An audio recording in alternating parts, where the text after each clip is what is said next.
buddy. Brother, appreciate Well, the question here for me is whether I want to be comfortable or just go ahead and get elite. And being comfortable does not involve wearing this.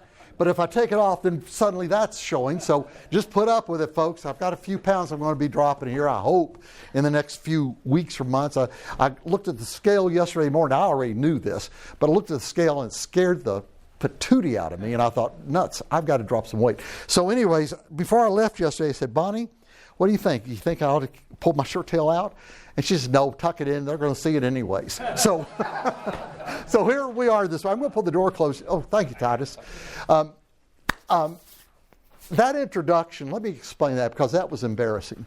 I don't really know exactly where you got it. I think I generally do. I was just told to read it. Well, that's fine. Thank you. Nothing on that. But here's the deal. I have a professional side. Matter of fact, let me just start by saying this. My occupation is going to businesses and to all sorts of organizations doing leadership training. I'm a keynote speaker. I do a lot of training as well. I work for little tiny companies you've never heard of, and I work for Walmart and is that Jesus? But I work for Walmart, McDonald's, and a lot of big companies, American Airlines also. And I love doing that. That is my occupation. But my avocation is this: getting to be with God's kids, talking about Jesus, talking about how we can more effectively communicate Jesus to the people around us in this world. To that end, I am also on the staff of the Antioch Church of Christ in Nashville. We're about a 400 or 500 member church that Bonnie and I have been at since the 70s. But when I sold my companies in 2000, the elders, well, first off, I was wanting to start the No Debt, No Sweat ministry, but I don't like these lone wolf ministers that are out here running around the country that don't have any accountability to anybody. So I got with the guys and told them what I was thinking about doing, and they said, well, nuts, why don't you just come on staff here and we'll oversee the ministry, and that way if anybody gets mad, they can call us. I said, great.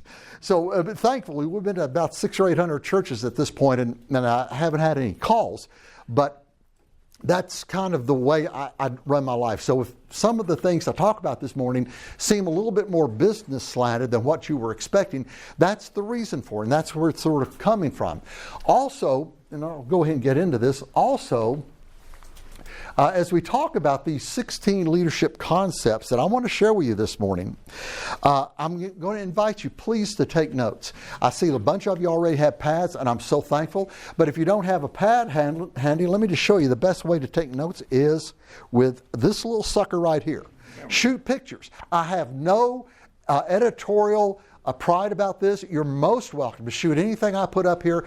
Please do that, because these are the kinds of things that when you're laying down in bed at night and you've got 5 minutes before you go to sleep, or maybe you want something to kind of jog you in the morning or through the day, you can pull one of these up and just take a look at it, because what we're going to do is a very, very segmented presentation.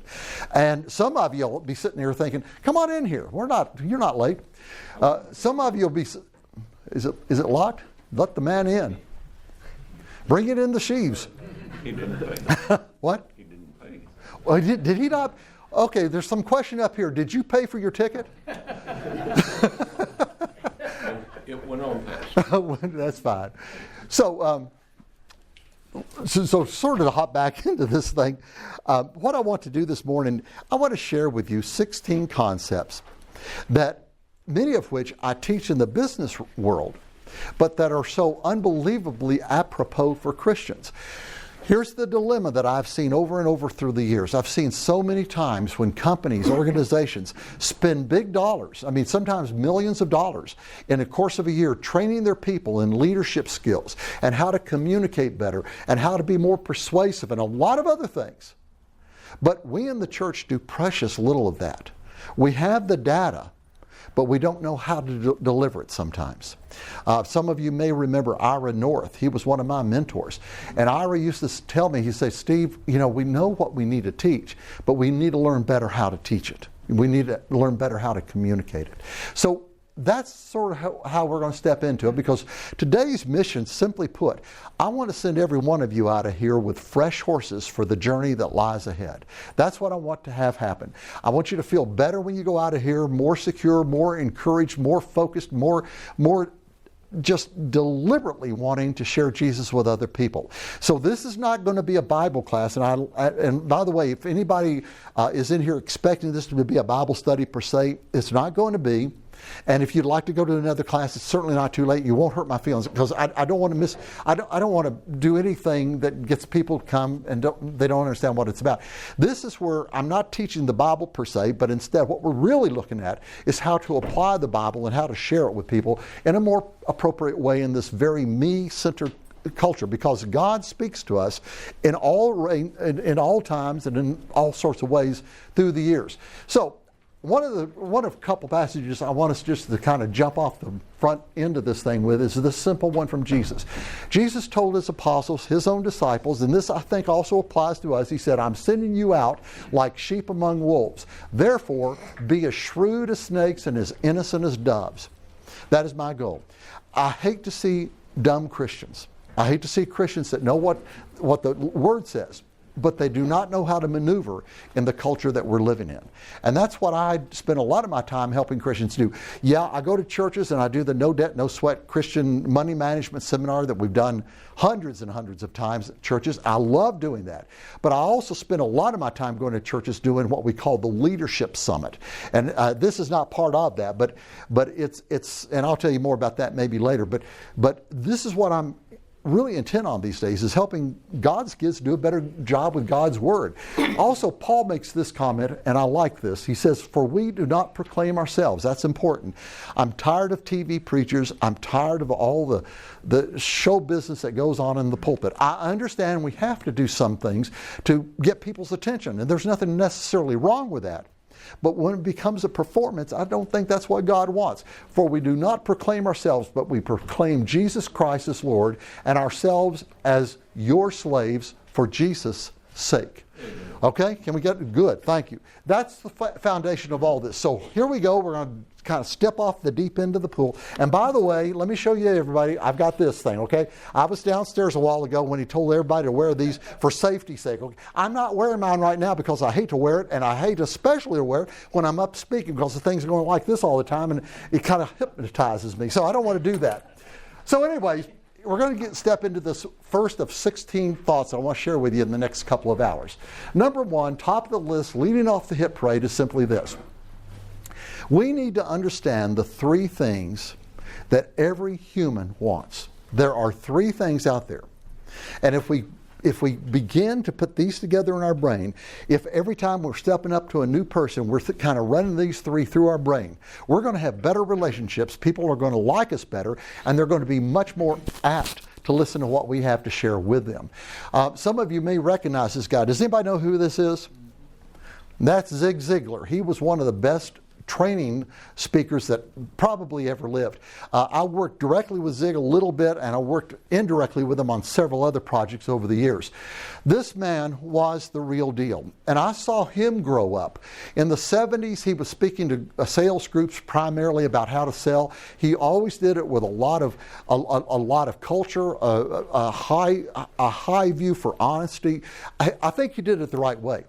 But what I loved was watching as he matured and got even older, how he became more and more devout and more determined to use his skills, kind of like what I'm trying to do, to teach Christians, God's people. He was Baptist. He was a member of the First Baptist Church in Dallas. That's where he went to church, but he had a Christian worldview. He spent so much of his time trying to teach people how to better communicate God.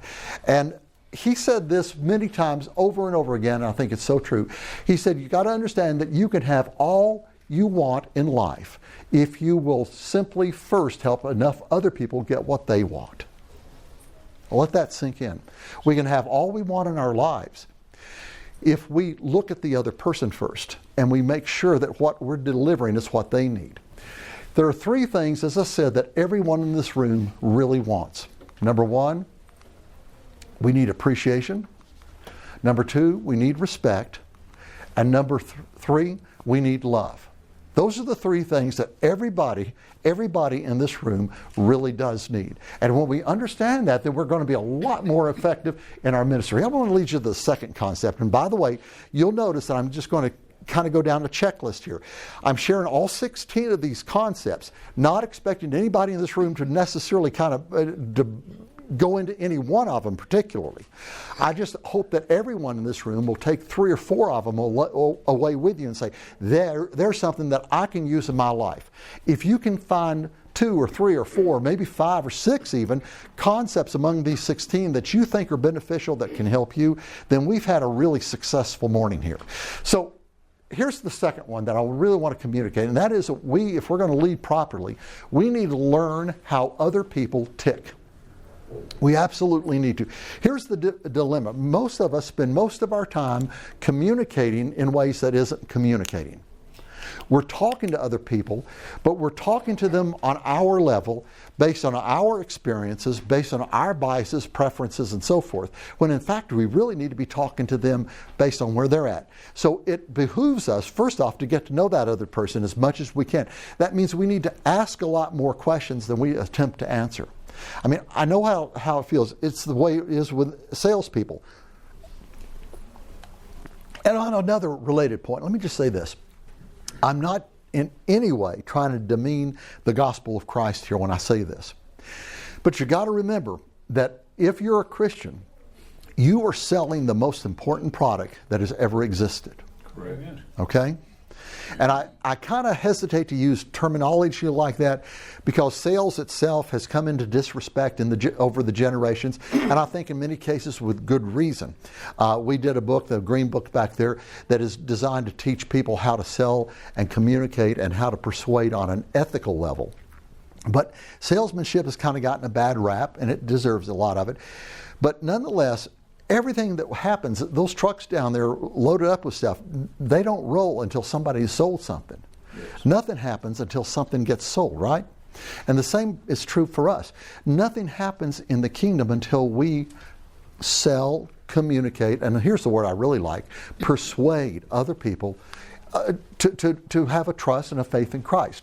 We have to learn how people tick. Now, why is this important? Well, the fact is, things are frequently not the way they appear to be. They just aren't. I mean, you look at somebody and you think, oh, I know what that person looks like. I mean, like right there, that looks like a big old fat, healthy bird, doesn't it? But as you get to know this bird a little bit better, you realize it ain't that fat. Things are not the way they appear to be. Psychologists call this concept implicit egotism. What implicit egotism essentially says is that we feel more comfortable around other people, places, and things that resemble us.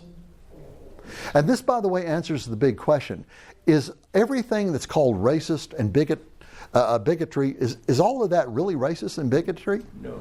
I don't think it is. I don't think very much of it is anymore, truthfully. We will always have agitators in the culture, and it can be of any color or any sex, okay? And by the way, there are just 2 of those, okay? I said any sex. I want to be really clear on that one. But the point is, there's always going to be people that are living in the culture that are not Christian that are going to agitate on things like this. But listen carefully. It is totally normal. And it's the way we're built. We're hardwired this way, to gravitate towards other people, places, and things that are like us. That's why when you go in a restaurant, you're more likely than not going to see a table of white folks and a table of black folks. Okay?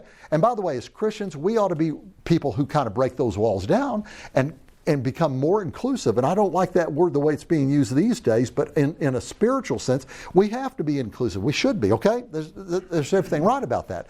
But there's not anything necessarily bigoted about people because they prefer to sort of stay with other people that they're comfortable with, okay? And again, I'm saying as Christians, we need to grow past that so we can be more effective. But there's not necessarily any sin behind all of this. And by the way, studies have shown that people really do like things that they're familiar with. And at the top of that list are their own names and their own initials. I bet every one of you have done this. You've gotten a sheet of paper, something has been printed up, and you know your name should be on there someplace, and you scan over it, and don't you zero in on your name faster than anything else? For sure. Why is that? It's because you're familiar with it, right? You're used to it, and that's what you want to see, right? Right? And by the way, there have been some other studies done. This is so curious, how people gravitate towards their own initials. It is not unusual to see a guy named Fred working in a city named Fresno. I think we have somebody here from Fresno, as a matter of fact. And did I speak wrong? Fresno, right? Yeah, Woodward Park is in Fresno. Yeah, I thought it was. You looked at me and I thought, did I understand something wrong? Yeah, this boy had a tough commute. But it's not unusual to see a guy named Fred living in a town named Fresno, working for a company like FedEx, driving a Ford F-150, married to a chick by the name of Frida. Okay? And the point is, we tend to gravitate towards things of that type. So how do we communicate with other people? Well, we have to become like those other people if we're going to do it. We just must. And that's where this concept of mirroring comes in. Mirroring means that I care enough about that other person to do whatever is reasonably doable to communicate with them. Okay? I mean, like, James, right? Mm-hmm. I'm trying to remember all these names today. James and I met down in Louisiana when we were doing a seminar down at the DeRider Church of Christ down there. And that was a fun church. I enjoyed being with you. But that means that if I care about James here, as I get to know him, I'm going to do everything I can to put him at ease. Everything I know how to. This is that hospitality concept that we hear about in scriptures pretty routinely. That means that as we're sitting here talking, I'm gradually going to kind of cross my right leg, like you've crossed yours, and put my hands in my lap. Now, James likely will not even consciously notice that I'm doing this. But on a subconscious level, at least, he's realizing, hey, I'm like him. Yeah, Diggs is like me. And he's more relaxed, and we're better able to communicate. And we can do this in 100 different ways. I mean, if you're going to hang out with somebody who is not wealthy, I've got a, I'm sorry to say I've got a ranch. You guys out here would not call what I've got a ranch, okay? We live in Nashville, but about 50 miles south of there, about 3 years ago, went down there and bought a big old piece of the woods. And we built a self-sustaining home down there with our own solar systems for electricity and well and all that carrying on. We just love it down there. But those people down there do not dress like we do when we're in the city, okay? And I know better, and I think it would be disrespectful of those people for me to come bouncing around with a suit down there. I mean, it'd be a mess anyways, but you know, I want to dress appropriately with who I'm going to be with. Things like that. If you know you're going to be having a lunch meeting with somebody in your congregation, or maybe somebody who doesn't yet know Christ, learn what you can about them. Go to their Facebook page. Do what you can to find out what their hobbies, what their interests are.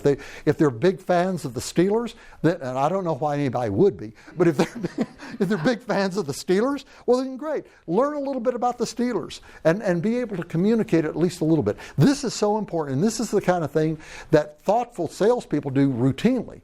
But many of us have never really thought about these things, and it's important that we begin to. Here's what we have to remember, and that is our first goal has to be to establish common ground. That's what we're trying to do in any meaningful relationship. Here's a third concept. This is the concept where we have to understand the counterintuitive nature of joy, Jesus, and all things important. Okay, what's that about? Well, the reality is, a lot of times what we think something's going to be is not what it turns out to be. One of the things I do in a lot of my training situations, I talk to people about understanding the concept of alternative success. And I tell the story about how back in the day, you know, I was convinced that I had to get into show business. Now, this was back in the early 70s. So I ran around, I did all the show biz things. I got to hang out a little bit with Elvis Presley and do all these things. I signed a big record contract at one point. But, when that record came out, nobody bought it. I mean, there was a little lady up in Des Moines that dropped one in the store and broke it. They made her pay for it, right? But, and there was a reason for that. I have no talent. And I'm not being modest. I cannot sing. Okay, I'm serious. My voice has been known to kill small animals. I am a terrible singer, okay? And I was off of that contract like overnight. And I was all beat up, feeling horrible, thinking here at 21 years old, my life was over. And nothing was left to live for and all that carrying on. And thankfully, God began to open some doors for me. And instead of being in this part of a studio, the room where the recording goes on, he put me on the other side of the glass over here where I began producing. And from that, we built a pretty big company producing commercials and producing television of different types. And it was all done as I think Christ would have wanted it to be done. Anytime I tell people I was in that world, especially Christians, I feel like I have to do some disclaimers. But nonetheless, it was very, very successful, became a multi-million-dollar company. But we had to understand the concept of alternative success. And that's what we're talking about right here. I'm talking to you about defining the difference, for one thing, between happiness and joy. Now, simply put, happiness is always going to be situationally based, okay? It's going to, as long as you've got a good job and your family's getting along and you're healthy and you've got most of what you need, you're going to be happy. But knock one or two or three of those legs out from under you. How happy are you? Now, if that's our goal, we're going to be up and down all through our lives. Joy, on the other hand, is different.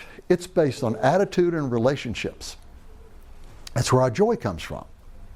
And with good attitude and great relationships, then we can get through sicknesses. And by the way, I'm not talking about just interpersonal relationships. I'm talking about primarily the one we have with God. You can lay on a sick bed a lot easier when you know that, when you know that He's holding your hand. It makes all the difference in the world. And I've learned a lot more about this just from time that I've spent working in third world nations. I've worked in, I won't even go down a list, but I've worked in a lot of third world nations, mostly doing Christian work. I've done other things too, but mostly Christian work. And here's something I noticed pretty early on. I noticed routinely, now there were some exceptions, but generally speaking, people living in third world nations are much more joyful than Americans are. Yes. You see, they wake up every day expecting nothing.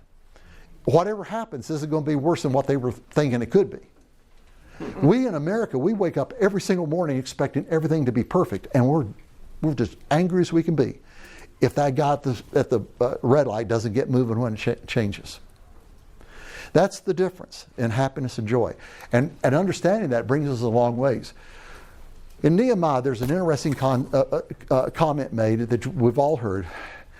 The writer says, "Do not be grieved," and watch this part, "for the joy of the Lord is your strength." Now remember what he's saying here, and you can read this different ways, but really what he's saying, what is your strength is the question here. It's the joy of the Lord.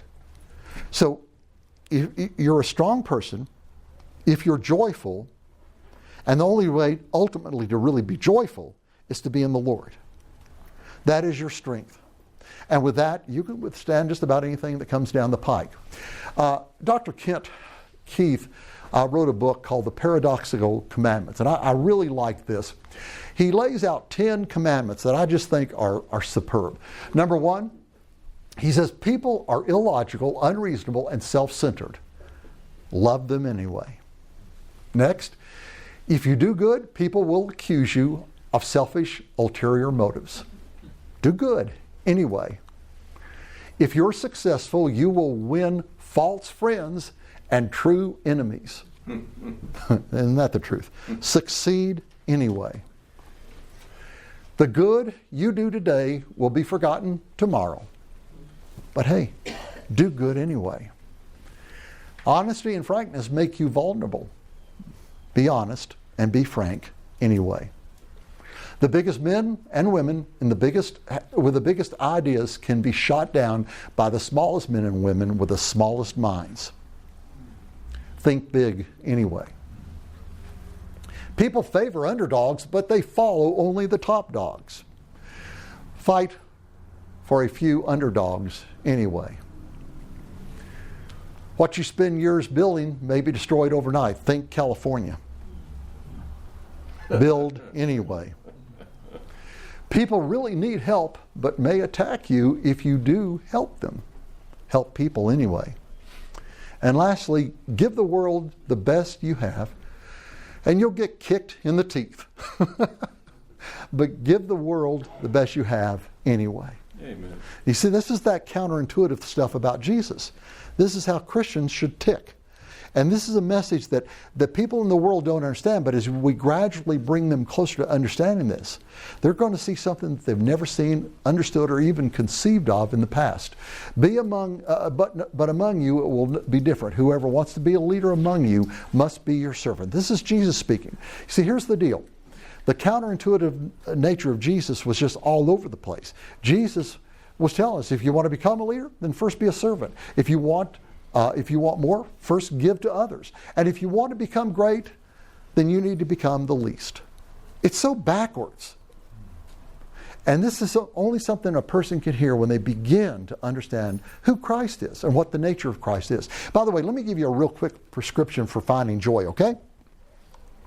Or maybe not finding joy. When you get home, I'm not talking about the hotel tonight, but when you get back home tomorrow night, okay, or Saturday, whenever you go back, sit down at 6 p.m. Turn on one of the major networks, and don't turn it off. Watch everything that's on until 12 o'clock at night. Every bit of it, okay? And then the next day, get up and do just the opposite. Okay? That's how we find joy. The world doesn't have the answers. And I can tell you, I'm 72. Every day that passes, I'm realizing more and more the world doesn't know what it's talking about. It really doesn't. Here's a fourth concept. By the way, everybody knows what this is, right? Water cooler. Any advice about the water cooler, anybody? Speak up. Don't stand. Say again. I'm hearing, I think. Don't get one where you have to put the bottle upside down on. That's a lift. What did you say? Don't stand around it. That's a girl. Stay away from the water cooler. Now, this is something I teach corporations all the time. But listen carefully to what I'm saying. This is the most idiot place in the world to be. Because this is where the do-nothing people come and not only not do anything, but instead they talk everybody else down. Scuttlebutt. Yeah, scuttlebutt. This is where the gossiping goes on. I tell professional organizations this all the time. I say, listen here. If you have somebody ever talking other people down, it's dangerous. But if that person ever presumes to talk down their husband or their wife, the person that they promised at an altar that they would love and honor throughout all of their lives, if they're talking that person down to you, you can bet the minute you turn around and walk off, they're going to be talking you down. Stay away from the water cooler. Bottom line is, there's no excuse for being snide, spiteful, or sarcastic as you talk about members or to members of your fellowship. You must not do that. And there is a temptation to do that, especially among preachers, okay? And by the way, my son is a preacher at a large church down in Chattanooga. I love preachers. I'm not riding preachers. Of all the people on this planet, I'm not riding preachers. But I'm telling you, you tend to work alone a lot. You have lots of thoughts. You're pretty good at articulating your thoughts because that's what you get paid to do on Sunday mornings. So sometimes that mouth goes off, and before you know it, you've said things that you should never have said about somebody in that church. That's a dangerous thing. We never, ever talk badly about your church. Never, ever, ever, ever. We don't do that. We don't do that. If you must discuss something on a negative level, figure out first, am I gossiping to make me somehow feel better, or is this something I really do need to communicate? And if it is, most of you guys and girls have somebody down the road, somebody that you can talk to that's not a member at your church, and discuss it with them. That's one of the safest ways to do this if you absolutely must. But this is just something that messes so many relationships in churches up, and I hate to see it. In other words, teach your church not to ever gossip, and what's more, don't you be gossiping either. You can't preach not to gossip if everybody in the church knows that you do. Okay? And this is one of those relationship and organization killers. It breaks groups down and hurts tremendously. I want to take you to the fifth concept. This is something I also teach corporations. But I wish churches understood this better. And some churches I go to get it. I mean, if I remembered to write, or I think maybe you would be sort of an exception on this a little bit, because churches are different, but a lot of churches don't do too well keeping in touch with people or getting in touch with them. But I really want to change that a little bit from get in touch to stay in touch. We need to have an ongoing plan in every one of our churches for staying in touch with one another. Small groups works in that direction in many cases. Just getting together during the week for whatever excuse you can dream up. This is our family. And the truth is, more of those folks are probably going to be in heaven than in your physical family. That's the truth. Now, some of us come from great physical families that were very Christian generations back, but many of you don't. And these are the folks that we're going to spend forever with. And we need to love them and enjoy them. And I'm telling you, we need to cross-pollinate. That means that the old geezers need to hang out with the young ones, and you young ones don't get any attitude about that. Be glad they're there. And we need to love each other. We just need to love each other. We're all coming from different perspectives. The more of that we listen to and cross-pollinate with, the more effective we're going to be as a church. So how do we reach out? Just a couple of simple ideas. I could put 50 up here, but make a courtesy phone call. Why not start every day out with 5 telephone calls and 5 texts to people in the church that you love? They do not have to be in the church. Maybe these are people in the community that you're wanting to get a closer relationship with. Reach out and do this every single morning. If you did that, you would be reaching 50 people per week. And just do the math. Are they all going to say yeah? No. But once in a while, you'll hit one that wants to extend that conversation. And that's where God wants you to be. When you read a great article, send it to them. Shoot a picture of it, download it, whatever you need to. Or print off a hard copy and mail. I don't care how you get it to them. Send them something, because that tells them that you care. And by the way, mailing something to most people is in some ways more impressive than a text is. And again, I live doing text, so I'm no one to to judge others. But I'm telling you, a personal handwritten note is something that most people don't even think about anymore. Do it. And again, one of the reasons we do that is a little thing called the differential advantage concept. I'm getting off in the weeds here. Let's see, how are we doing on time? When do we end this thing, Titus? I believe 10:45 is the next break. Right, you got 20 minutes.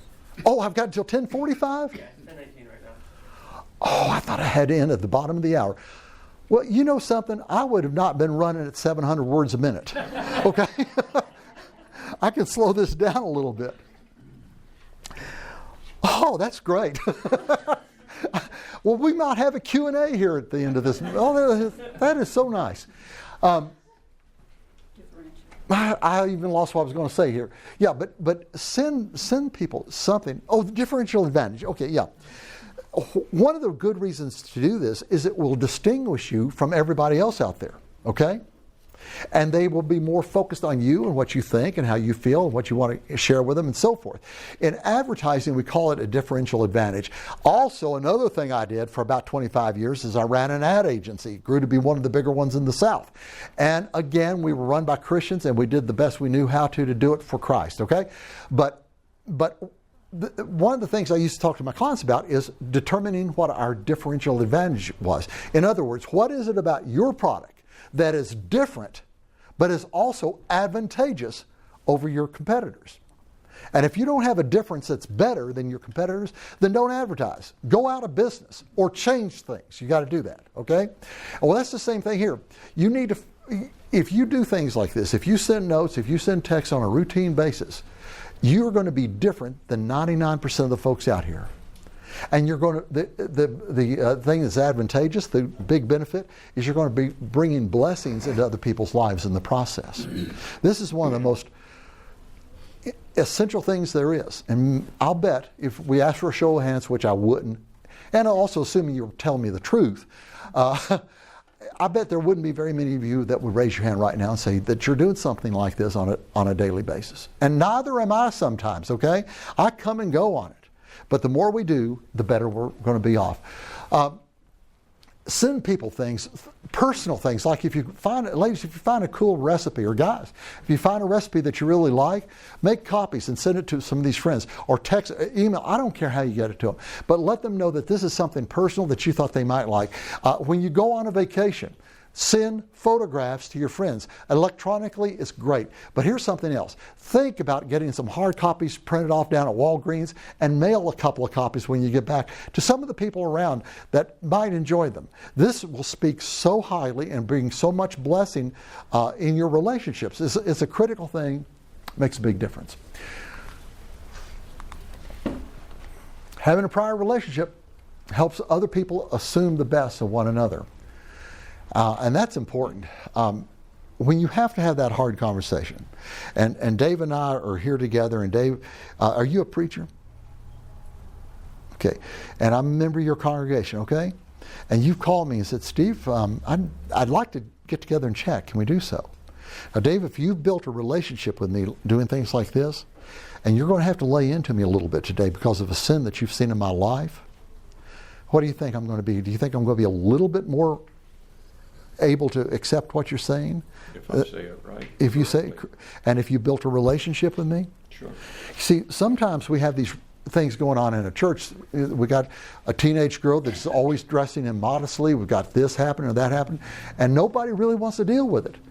And the reason is, cowardice, but to get into a little more granular on it, and I'm not picking on just the girls here. I mean, maybe it's a guy who isn't treating his family like he should. Who knows? I mean, all kinds of things going on. You have to have permission from these people to talk to them. And if we built the relationships early, then we're already friends. And I could very easily walk up to another guy that's my peer and say, Mike, we need to talk. You really shot Sharon down there bad at the restaurant the other night. And I've seen you do that a couple of other times. What's going on? Now, if I already have that relationship, that'll work okay, probably. May not. Mike may be a pig at it, but probably it'll work okay. But if I don't have that relationship, we just come into church and we go out, where's it going to go? One of the things that I tell sales groups is this, and this is also germane to church folks. The number one reason that sales are lost is because of slow follow-up. Now, how does that apply in a church? Somebody tell me. People are sick. People are sick and nobody visits them. Thank you, brother. They're sick and nobody comes. Yeah.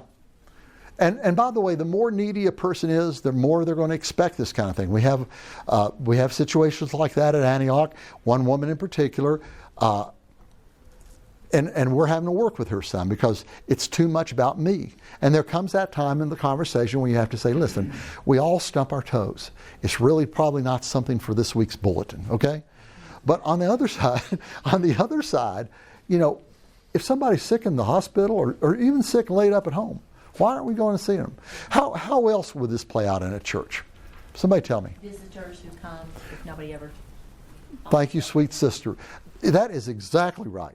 You know, let me just tell you something. You have a visitor comes, and you kind of have the attitude, well, if they come back next week, we'll talk to them, or maybe I'll call them this week, and then you don't. I'm telling you, that is a horrible thing to be doing. That person cared enough to be there. Maybe we need to care enough to thank them for coming. And the best way to do this, I don't care what kind of plans you got with your family or your buddies at church, the best way to do this is to simply come up after church, talk with them, and say, hey, we're going to go to lunch. Would you come as our guest?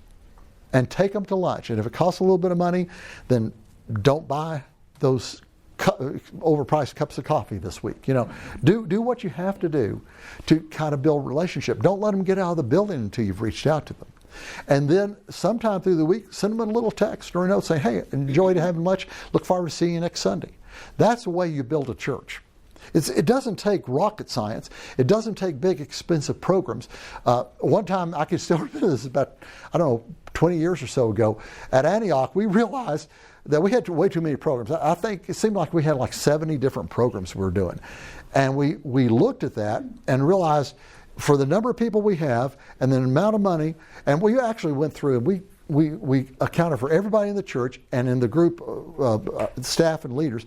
We kind of determined how many hours we could guess that each individual would be available for things in the course of the year. And then we added up the number of hours that we thought it would take to run those 70 programs. And those number of hours was like this, and the number of hours we had available was like this. So we chopped this thing down. Yeah, people say, well, you ought to teach your members to put in more hours. Yeah, we can do that too. But we're not going to let these things wander and do no good for anybody in the meantime. We're going to go ahead and get things right. It's important to do that. Slow follow-up kills relationships. Got to do it. And speaking of relationships, one of the most important types of relationships there is anywhere is in the leadership area. And by the way, let me just say this. I think I said this a year or two ago here, but it's so true. There are 3 groups of you sitting in here right now, okay?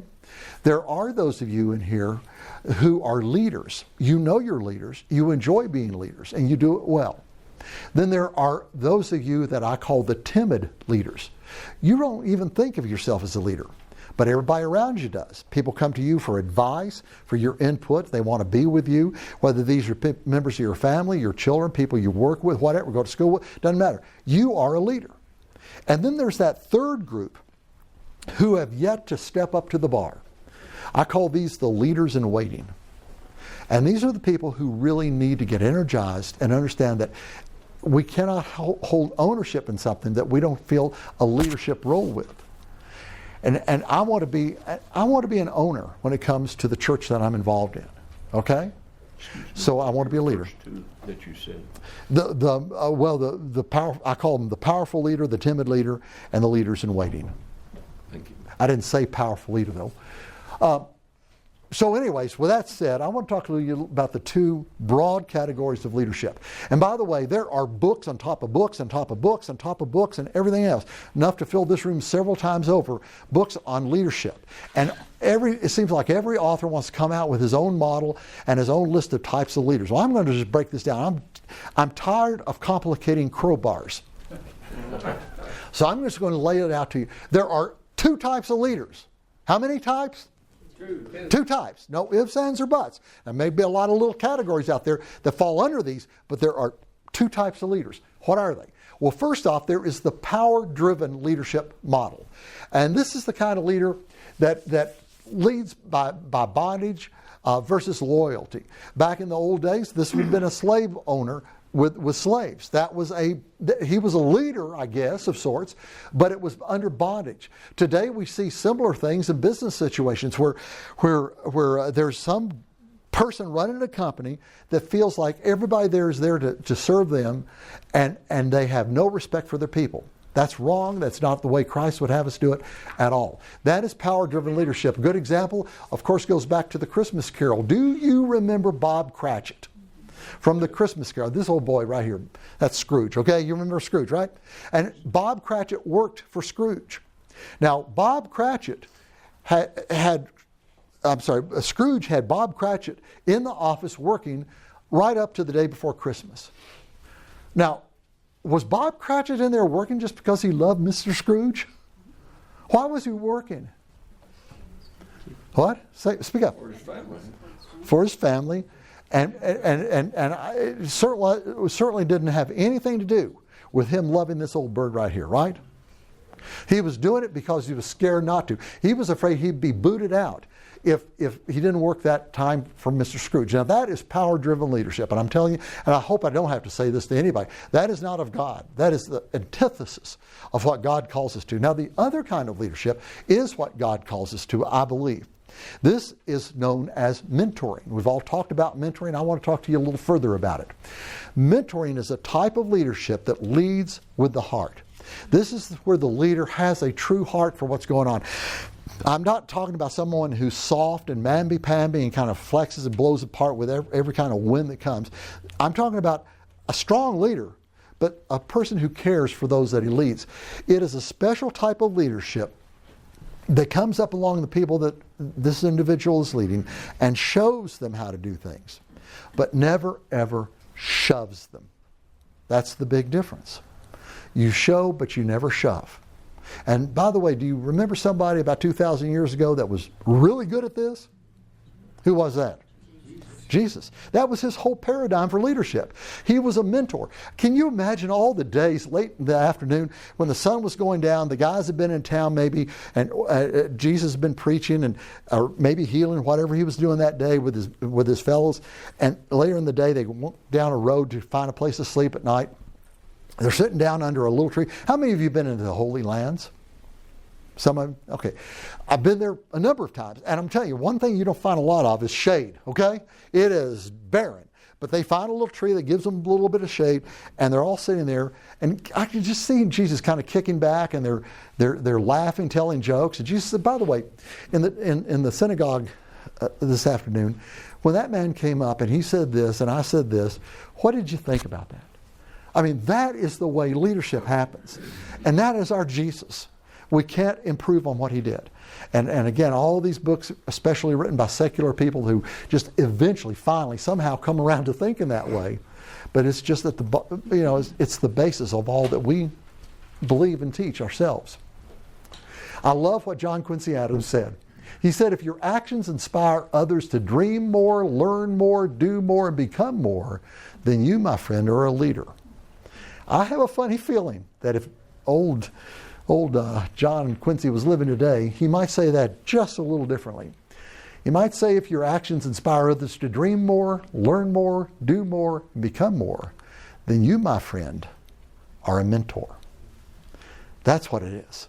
It's that inspiration, that excitement. And by the way, if you're excited about something, notify your face. Okay? I'm just telling you, you need to be people that are upbeat. And I know there are horrible things going on in the world. And we're not supposed to gloss over those and pretend like they're not there. But we know who's going to win this battle. And we know exactly what's going to happen to us. And we ought to have a true joy about that informs everything that we do in our lives.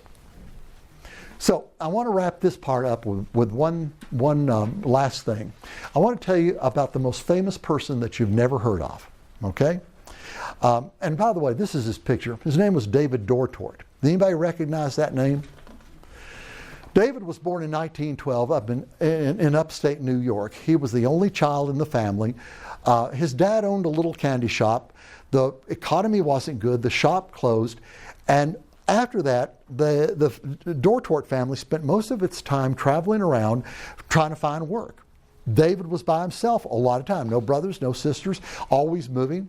So he became quite studious. And the thing that he loved the most was studying early American history. That is, when the Native Americans first began to meet the settlers, and about the cowboys and all this.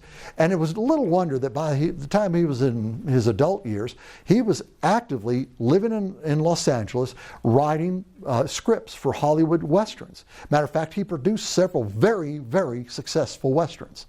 Well, even in the 1950s, he was beginning to see something that many of us weren't, and that was the deterioration of our culture. Now, David, to my knowledge, is not a Christian. He's dead now. He was not a Christian. I'm pretty sure he wasn't. But he did understand that things were not going the way they should be. And he started noodling around on an idea, came up with this concept of a new cowboy show, a new TV Western. So he takes this idea, he calls NBC up, and of course they're thrilled to have David Dortort coming in. So they lay out everything, and David comes in, and he lays out this idea that he wants to do a brand new Western. It's going to be a weekly show. It's going to be an hour long. None of the Westerns were an hour long. Not even Gunsmoke in those days was an hour long.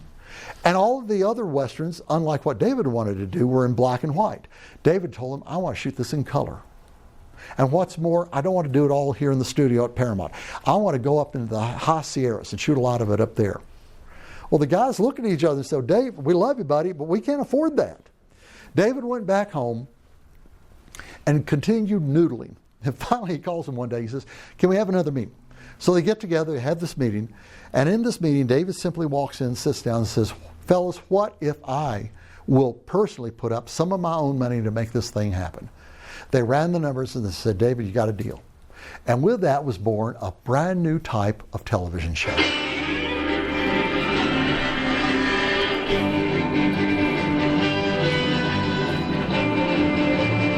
Well, I can't turn it down. Anyways, it was a story. I'm going to see if I can get it back without the music. Okay, good. The music was a great idea, but it didn't really play out the way it should have. Anyways, it was the story about these four old boys right here. In the middle at the bottom, that was Ben Cartwright, the dad, right? And then the black outfit, that was Adam and Little Joe, and then Hoss Cartwright. Those were the three brothers. and they were sons of Ben Cartwright. They all lived happily out here on this fictitious ranch outside of Virginia City, Nevada, named the Ponderosa. And you may know that show went on to become one of, if not the singularly most popular Western that has ever been on American TV. During its 13-year run, it was on television in over 60 different countries. It still runs today. And it was a blockbuster, huge television show. But here's what came down. I had a really great eye-opening afternoon some years ago. Back in 1997, I was exploring the idea of building a dude ranch, a guest ranch in the Middle Tennessee area, right out of Nashville somewhere. Because our family had traveled out in the West and we'd gone to guest ranches, and we always loved that. And I thought this would be a wonderful thing for tourists to be able to come to and spend 2 or 3 days, horseback riding and all of that. I thought, man, I could kind of turn it into sort of a church service every night. I had some really cool plans for this. So I got with my son. Josh was about 15. We homeschooled our kids, so they had a little bit of flexibility for, what do you call these things, field trips. So I said, Josh, I'm going to fly out west for about 2 weeks. I want to visit a bunch of dude ranches, kind of watch the business operations and all of that. Would you like to come? He said, yeah, Dad. So we hopped on a plane. We flew out to Las Vegas because that was a central spot. It was cheaper going there. I do not like Vegas. So as soon as we got there, got in the car, and we took off over several states. We came back to Las Vegas a little early. We got in town about, 3 days before our flight. So again, I'm not a fan of Las Vegas. I said, well, Dave, I said, Josh, why don't we do it this way? Why don't we go into Los Angeles and I'll take you to Disneyland on Saturday? He said, well, great. So we flew on over. It's just a couple hundred miles. We didn't fly. We drove over. It was a quick trip. And so we got over there. And I remember we checked in on Friday night. Saturday morning, I was all ready to go. Josh was still in the bathroom getting fixed up and ready. And I'm sitting there on the edge of the bed before we left for Disneyland. And this was back when you could go to Disneyland, okay? Am I being clear? Anyways, I was sitting there and I found myself thinking about David Dortort. Could that guy even be alive? So I reached down and I picked up the telephone directory. Telephone directories. They were big, thick books with lots of people's names and phone numbers, all in alphabetical order, okay? And so I look in this thing. I look in Los Angeles. There's no David Dortort. I look over in Beverly Hills. No David Dortort. And finally, I go over to Bel Air, and sure as the world, right there in the middle of things was David Dortort. So me being me, I just picked up the phone. I dialed the number, called. This woman answers, and I said, "Mrs. Dortort?" "Yes." "Mrs. Dortort, if your husband is who I think he is, he's my hero.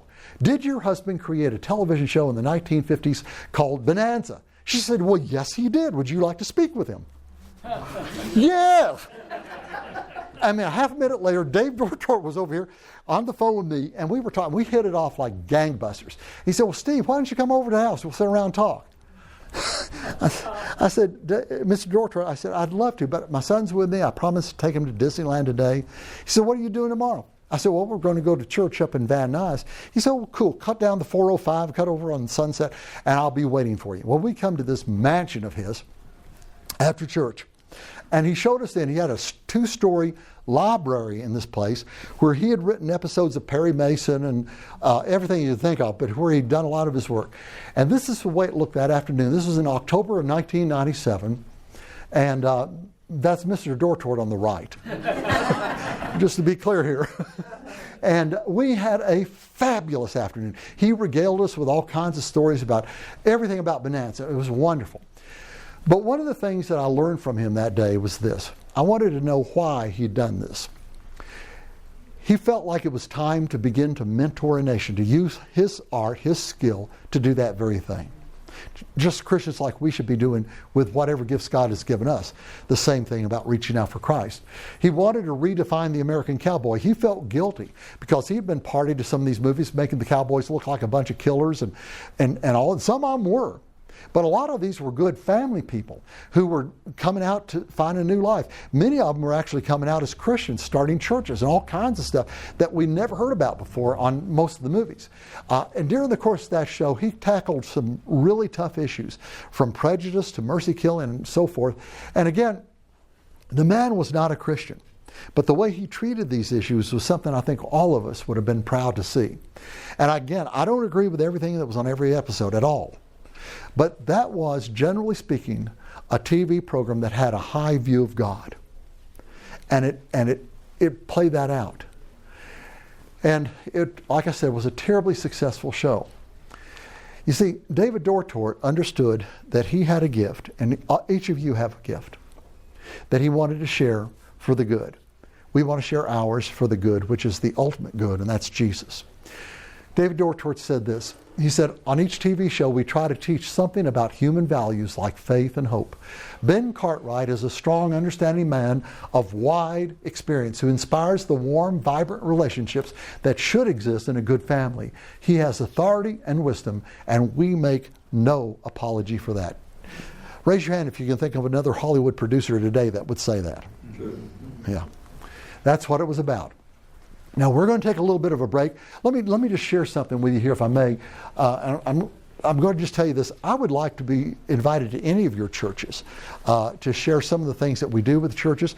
I go to churches with 30 members and churches with 2,000 members, so I'm not size conscious at all. But one of the things that I would mention to you is the Leadership Summit. Actually, we have 3 leadership summits. The first one is just called the Leadership Summit. We have Leadership Summit 2.0 and Leadership Summit 3.0. But the first one is one where we talk about 3 important issues: the heart of a leader, the mind of a leader, and the attitude of a leader. And we do that using 18 thought sparklers, similar to what we're doing here today, but these are different topics altogether. We talk about, what does servanthood leadership look like? This is something that everybody talks about, but very few people really grasp. How to find your church's sweet spot. Most churches exist for decades and sometimes forever and never find their sweet spot. What is it about that church that is singular? What is their differential advantage? What is it that makes them able to do certain things in that community nobody else can do? And I'm going to show you how in just a few minutes you can figure this out and get your church on a course that may be a lot more productive in reaching people. We're going to talk about how to deal with grumbling blocks and stumbling blocks in your church. And we have a lot of fun. There's a lot of humor here, but we'll cover some important issues. We'll talk about today's church in a branding-driven culture. The average American today is receiving something in the range of 2,000 advertising messages every 24 hours. And when you think about all the radio and television, newspaper, magazines, social media, internet, billboards, everything, we probably have that much coming at us. And what we've done is we've put up a pre-attentive barrier to screen all this stuff out. How do you get your message through all of that clutter? We're going to talk about that. We're going to talk about the extinction factor. Churches of Christ today are, at the rate they're going, in my opinion, about 25 years from becoming extinct. And we need to do some things differently. We need to, I'm not talking about changing our message. That's 2,000 years old. We don't change that. But our methodology needs to change routinely. We can talk about that. We're going to talk about dealing with the great killers of leadership.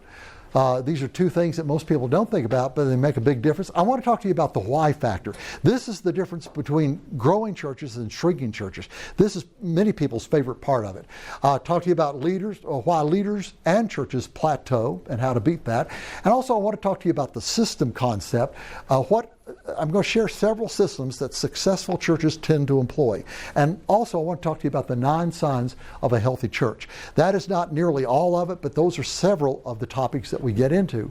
Usually we do this as a Sunday event. The first session on Sunday morning for a combined teen and adult Sunday school. And if you want me to preach, I'm happy to. It's not part of the seminar, but I'm glad to do that. And then after church, either right after church in the afternoon with a lunch, or maybe in the evening, we do the other 2 sessions and wrap the thing up. It's a real fun day. It's very eye-opening, and it's something that I'm very, very passionate about. So if you'd like to talk about this, I'm happy to do so. We have 20 seconds. Does anybody have any questions? I just looked up there. Anybody? Okay. Well, talk to me if you want to during the break. Potties are down the hall, and Okay, good. I've got a picture of everybody here. If you're not here when it's time to start, we ain't going to start without you. So everybody come back. Thanks for coming.